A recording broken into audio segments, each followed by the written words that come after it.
Կարագի մասին պետք է խոստովանել, որ շատերը ուղղակի վախենում են կարագից, որովհետև ինքը հենց ճարպ է իրենով, հա, այսպես ասենք, բայց ինձ մոտ քաղցր հիշողություններ են արթնանում։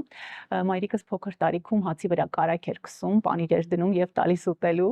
Կարագը պետք է լինի սննդակարգում։ Պարտադիր կարագը պետք է լինի։ Մենք բոլորս վերջին շրջանում անցել ենք բուսական յուղի, որը որ անթույլատրելի է, մենք պիտի օգտագործենք նաև կենդանական յուղ։ Իհարկե հարաբերությունը բուսականի եւ կենդանականի պիտի լինի երկուսը մեկի,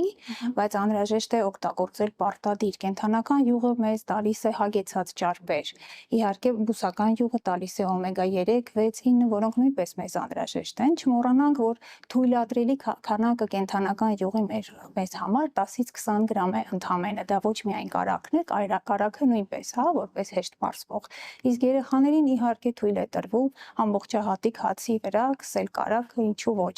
առավոտյան նախաճաշ անել։ Բուսական յուղի թույլատրելի քանակը 20-ից 30 գրամ է ընդամենը, այսինքն դա 2-ից 3 ճաշի գթալ է ընդամենը։ Պատկերացրեք, եթե բուսական յուղով տափակում են, ինքը դառնում է կանցերոգեն եւ երեխաները հիմնականում սնվում են